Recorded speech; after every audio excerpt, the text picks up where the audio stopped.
আচ্ছা, ২০২৬ সাল শুনতে তো বেশ দূরের মনে হয়, তাই না? কিন্তু অ্যানিমের দুনিয়ায় ব্যাপারটা কিন্তু একদমই সেরকম না। এখানে প্রোডাকশন সাইকেলগুলো এতটাই লম্বা হয় যে ভবিষ্যৎটা আসলে এখনই তৈরি হচ্ছে। তো চলুন একটু ভবিষ্যতের দিকে তাকালো যাক আর দেখে নেওয়া যাক ২০২৬ সালের অ্যানিমে জগৎ আমাদের জন্য কি কি জমিয়ে রেখেছে। মূল প্রশ্ন কিন্তু এটাই, ২০২৬ সালকে কোন অ্যানিমেটার নিজের করে নেবে? কোন শোটা নিয়ে সবচেয়ে বেশি আলোচনা হবে? আর তার চেয়েও বড় কথা, এমন কি কোনো অপ্রত্যাশিত চমক অপেক্ষা করছে, যা আমরা এখনও কল্পনাও করতে পারছি না? চলুন এই ব্যাপারগুলো নিয়েই গভীরে যাওয়া যাক। দেখুন, এটা ঠিক যে অ্যানিমে ইন্ডাস্ট্রিতে কখন কি হয় বলা মুশকিল। সারপ্রাইজ তো থাকবেই, কিন্তু আজকের এই আলোচনাটা কিন্তু কোনো হাওয়ায় ভাসানো কথা না। এটা তৈরি হয়েছে বেশ শক্ত কিছু ভিত্তির ওপর, যেমন কিছু প্রজেক্ট যা অলরেডি ঘোষণা করা হয়েছে, কিছু প্রোডাকশন প্যাটার্ন যা বারবার সত্যি প্রমাণ হয়েছে, আর ইন্ডাস্ট্রির কিছু ট্রেন্ড যা অস্বীকার করার উপায় নেই। মানে এটা ঠিক ভবিষ্যৎবাণী নয়, বরং একটা যুক্তিসঙ্গত অনুমান। তো চলুন একদম প্রথমে কথা বলা যাক সেই সব টাইটানদের নিয়ে যাদের আমরা আগে থেকেই চিনি আর ভালোবাসি। এগুলো হলো সেই সব বিশাল হিট শোগুলোর সিক্যুয়াল, যার জন্য ভক্তরা ইতোমধ্যেই অধীর আগ্রহে অপেক্ষা করছে। আর এই তালিকায় যে নামটা না সেই নয়, সেটা হলো ওশিনোকো সিজন 2। ২০২৩ সালে এটা শুধু একটা অ্যানিমে ছিল না, এটা একটা কালচারাল ফেনমেনন হয়ে দাঁড়িয়েছিল। তাই এর সিকুয়েলের জন্য উত্তেজনা যে তুঙ্গে থাকবে, তাতে আর অবাক হওয়ার কি আছে।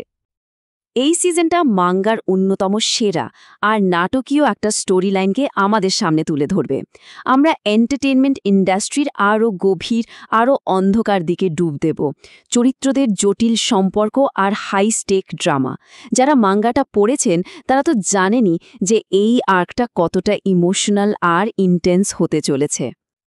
আচ্ছা, এবার আসা যাক এমন একটা টাইটেলে যেটা তার অদ্ভুত সুন্দর কনসেপ্ট দিয়ে খুব অল্প সময়ে সমালোচক আর দর্শক সবার মন জয় করে নিয়েছে। হ্যাঁ, কথা হচ্ছে ডিলিশিয়াস ইন ডানজিয়নের দ্বিতীয় সিজন নিয়ে। মানে ভাবা যায়, ফ্যান্টাসি, কমেডি আর তার সাথে মজাদার ওয়ার্ল্ড বিল্ডিং, এই মিক্সচারটাই তো প্রথম সিজনকে এতটা সফল করেছে। যেহেতু এর পরের অংশটাও অফিসিয়ালি অ্যানাউন্স করা হয়েছে, তার মানে অ্যাডভেঞ্চার চলতেই থাকবে আর আমরা ডানজিয়নের আরও গভীর রহস্যের সাক্ষী হতে চলেছি। এবার কথা হবে এমন একটা ঐতিহাসিক অ্যাকশন সিরিজ নিয়ে যার স্রষ্টা নিজেই একজন কিংবদন্তি। এর মাঙ্গা এতটাই জনপ্রিয় যে সিরিজটার কন্টিনিউয়েশন আসাটা প্রায় সময়ের অপেক্ষা।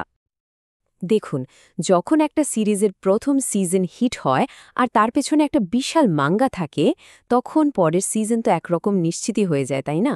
এর অনন্য ঐতিহাসিক প্রেক্ষাপট আর স্ট্র্যাটেজিক অ্যাকশন একে অন্যদের থেকে একেবারে আলাদা করে তুলেছে। তাই ২০২৬-এ এর ফিরে আসার সম্ভাবনা খুবই উজ্জ্বল। আর এই ফিরে আসা চ্যাম্পিয়নদের লিস্টটা শেষ করব একটা সত্যিকারের লেজেন্ড দিয়ে। হ্যাঁ, কথা হচ্ছে ব্লিচ নিয়ে। এই কিংবদন্তিতুল্য মাঙ্গার ফাইনাল আর্কে চোখ ধাঁধানো অ্যাডাপ্টেশনের পরবর্তী কিস্তি আসছে। আসলে এই অ্যাডাপ্টেশনটার সবচেয়ে বড় ব্যাপার হলো এর অ্যানিমেশন কোয়ালিটি। একদম সিনেম্যাটিক, প্রতিটা ফ্রেম অসাধারণ। আর গল্পটা যেহেতু তার বহু প্রতীক্ষিত মহাকাব্যিক সমাপ্তির দিকে যাচ্ছে, ফ্যানদের মধ্যে উত্তেজনা এখন একদম চরমে।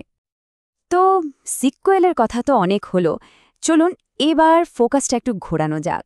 এবার কথা হবে সেই সব প্রজেক্ট নিয়ে যেগুলো কোনো ফ্র্যাঞ্চাইজির জন্য নয়, বরং একজন পরিচালক বা একটা স্টুডিওর একেবারে নিজস্ব সিগনেচার স্টাইলের জন্য বিখ্যাত। এমন একটা প্রজেক্ট দিয়ে এই পর্বটা শুরু করা যাক, যেটা বহু বছর ধরে তৈরি হচ্ছে আর যার জন্য অপেক্ষাটা প্রায় কিংবদন্তির পর্যায়ে পৌঁছে গেছে। এই একটা লাইনই এর অনন্য শৈল্পিক পরিচয় দেওয়ার জন্য যথেষ্ট। হ্যাঁ, কথা হচ্ছে উজুমাকি নিয়ে, জুনজি ইতোর স্পাইরাল কেন্দ্রিক কসমিক হরর মাস্টারপিসের সেই বহু প্রতীক্ষিত অ্যাডাপ্টেশন। এর প্রোডাকশন টিম কিন্তু বেদেমন্ত্রেই সময় নিয়েছে শুধুমাত্র এর ভুতুরে সাদাকালো ভিজুয়াল স্টাইলটাকে নিখুঁত করার জন্য। আর এই ডেডিকেশনটাই একে বছরের পর বছর ধরে অন্যতম আকাঙ্ক্ষিত একটা অ্যানিমে করে রেখেছে। আচ্ছা, মাকোতো শিনকাইয়ের নামটা তো আমরা সবাই জানি, তাই না? এবার তার কাজগুলো একটু খেয়াল করলেই একটা দারুণ প্যাটার্ন চোখে পড়বে। প্রতি ৩ থেকে ৪ বছরে তিনি একটা করে নতুন মাস্টারপিস নিয়ে আসেন। তো এই প্যাটার্ন যদি ঠিক থাকে তাহলে 2026 সাল কিন্তু তার পরবর্তী অসাধারণ সিনেমার জন্য একদম পারফেক্ট একটা সময়। অটারদের কথা হচ্ছে আর স্টুডিও ট্রিগারের নাম আসবে না, তা তো হয় না। হাই এনার্জি, বিস্ফোরক অ্যাকশন আর একদম পাগলাটে অরিজিনালিটি, এটাই তো তাদের সিগনেচার স্টাইল। এটা প্রায় নিশ্চিত যে 2026 সালে আমরা তাদের কাছ থেকে একটা মাথা ঘুরিয়ে দেওয়া নতুন অরিজিনাল প্রজেক্ট অথবা কোনো হাইলি অ্যান্টিসিপেটেড সিকুয়েল দেখতে পাব। আর এরপর আছে সায়েন্স সারু, যাদের অ্যানিমেশন স্টাইলটা এক কথায় বলতে গেলে একদম অন্য লেভেলের, অবিশ্বাস্য রকম ফ্লুইড আর ইউনিক। তাদের প্রোডাকশন সাইকেল যদি আমরা দেখি তাহলে 2026 সালের মধ্যে তাদের কাছ থেকে নতুন একটা ভিজুয়ালি শ্বাসরুদ্ধকর প্রজেক্ট আশা করাটা খুবই স্বাভাবিক। আচ্ছা, এতক্ষণ তো আমরা কথা বললাম নির্দিষ্ট কিছু শো আর নির্মাতাদের নিয়ে। এবার চলুন ইন্ডাস্ট্রির কিছু বড়সড় ট্রেন্ডের দিকে তাকাই। এমন কিছু ট্রেন্ড যেগুলো এতটাই শক্তিশালী যে এগুলোর ওপর ভিত্তি করে নতুন হিট অ্যানিমে আসাটা প্রায় নিশ্চিত। তো ইন্ডাস্ট্রির ট্রেন্ড বুঝতে গেলে ইসেকাই শব্দটা নিয়ে একটু কথা বলতেই হবে। এটা এমন একটা জনপ্রিয় জেনেরা যেখানে প্রধান চরিত্র কোনোভাবে নিজের চেনা জগৎ থেকে অন্য একটা জগতে, সাধারণত একটা ফ্যান্টাসি জগতে চলে যায়। আর বর্তমানে এটা অ্যানিমের অন্যতম প্রভাবশালী একটা ধারা। যেহেতু এই জেনারটা এখন ইন্ডাস্ট্রির একটা বলতে গেলে মূল ভিত্তি হয়ে দাঁড়িয়েছে, তাই এটা প্রায় নিশ্চিতভাবেই বলা যায় যে 2026 সালে রি-জিরো বা মুশোকো টেনসেইর মতো জনপ্রিয় লাইট নভেলের ওপর ভিত্তি করে একটা বড়সড় নতুন সিজন আসবে। এদের ফ্যানবেস বিশাল আর সোর্স ম্যাটেরিয়ালও অফুরন্ত, যা নতুন সিজনকে প্রায় অবশ্যম্ভাবী করে তুলেছে। শৈশার শোনেন, জাম্পের পেছনে একটা দারুণ শক্তিশালী সিস্টেম কাজ করে। প্রথমে তাদের কোনো মাঙ্গা অমচন জনপ্রিয় হয়, তারপর সেটার অ্যানিমে অ্যাডাপ্টেশনের ঘোষণা আসে, আর তারপর সেটা সারা বিশ্বে একটা ফেনোমেনন হয়ে দাঁড়ায়। এটা সাফল্যের একটা পরীক্ষিত ফর্মুলা।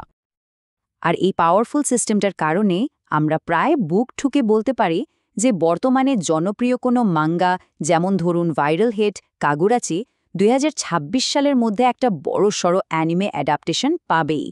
এটা এই ইন্ডাস্ট্রির অন্যতম নিরাপদ একটা বাজি। তাহলে সব মিলিয়ে 2026-এর ছবিটা কেমন দাঁড়াচ্ছে?